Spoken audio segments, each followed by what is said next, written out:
त्यति मात्र होइन, बच्चालाई छाती र टाउकोमा गोली हानेको सरकारले मलाई गरेको अन्यायको कुनै हिसाब छैन। देशलाई र मधेसलाई गरेको हिसाब, त्यो अन्यायको हिसाब अब चाहिँ लिने हो। अब त्यो हिसाब हामी लिनेछौँ। मलाई कुनै परवाह छैन। मलाई विश्वास छ यतिका मूर्धन्य नेताहरू यहाँ उभिनु भएको छ। जनताको एक किसिमको साथ पाएपछि अब चिन्ता गर्न पर्दैन। अब देश समृद्धिको बाटोमा अगाडि बढ्नेछ, सामाजिक न्यायको बाटोमा अगाडि बढ्नेछ। उपस्थित आमा बुवा दाजुभाइ दिदीबहिनीहरू, मलाई धेरै अगाडि भन्नुहुन्थ्यो कसैले कि तपाईँ मधेस त्यति आउनुहुन्न, मधेसमा तपाईँहरूको त्यति धेरै सङ्गठन राम्रो छैन, मधेसमा तपाईँहरूको उपस्थिति कम छ भनेर धेरैले भन्नुहुन्थ्यो। उहाँहरू सबैलाई म एउटै जवाफ दिन चाहन्छु, मधेसमा देर आई व दुरुस्त आई।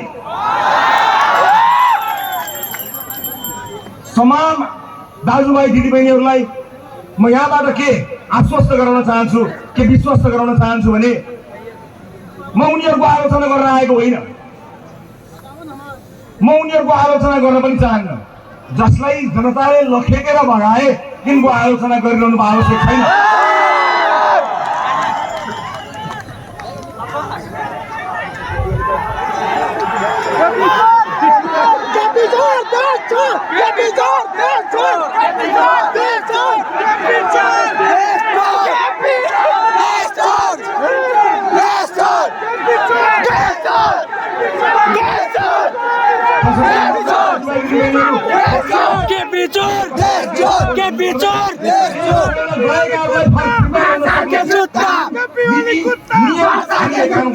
हामीले कसैलाई देश छोड भन्न पर्दैन।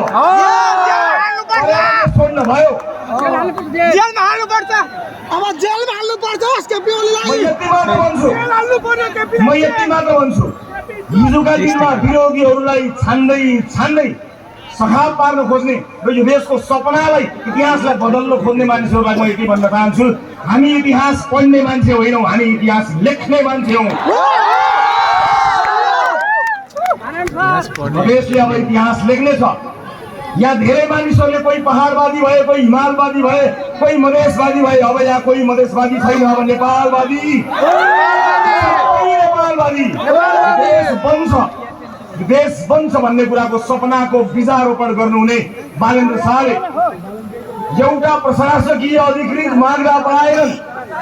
यिनीहरूको मान्छे राज्यका भित्ता भित्तामा कोठा चोटामा भर्ता गर्दा यिनीहरूलाई लाज भएन, देशलाई हरितन्दम बनाउँदा लाज भएन।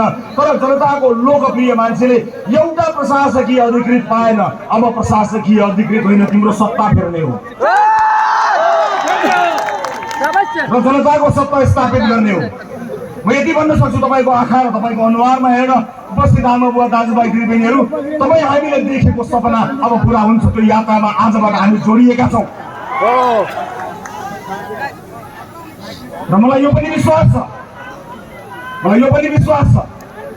यो देशका लागि सपुट कहाँ छ भनेर खोज्दै जाने होइन, यो देशका लागि सपुट म हुन्छु भनेर अगाडि बढ्ने हो। अब त्यो यात्रामा हामी अगाडि बढेका छौँ। म पुरानो राजनीतिक दलका नेताहरूलाई प्रतिशोध हामीबाट हुन्न भन्ने कुरा ढुक्क पार्न चाहन्छु। तपाईँका लागि झुटा मुद्दा लगाउँदै अदालतको ढुङ्गा चहार्दै हाम्रो सरकार जाने छैन, ढुक्क हुनुहोस्। तर देश लुटेर कमाएको एक एक पाइको हिसाब चाहिँ गर्नेछौँ। अन्यायको हिसाब हुन्छ, विभेदको हिसाब हुन्छ, चेलीबेटीलाई रुवाएको हिसाब हुन्छ, बालबालिकालाई टुहुरा बनाएको हिसाब हुन्छ, मधेसलाई गरिब बनाएको हिसाब हुन्छ, स्कुलमा खाना नखानेको हिसाब हुन्छ, चेलीबेटीहरूलाई बोक्सीका नाममा गाउँमा दिदीबहिनीहरूलाई हिसाब खुवाएको हिसाब हुन्छ। हर चिजको हिसाब हुन्छ, एक एक हिसाब हुन्छ। किनभने अब की बार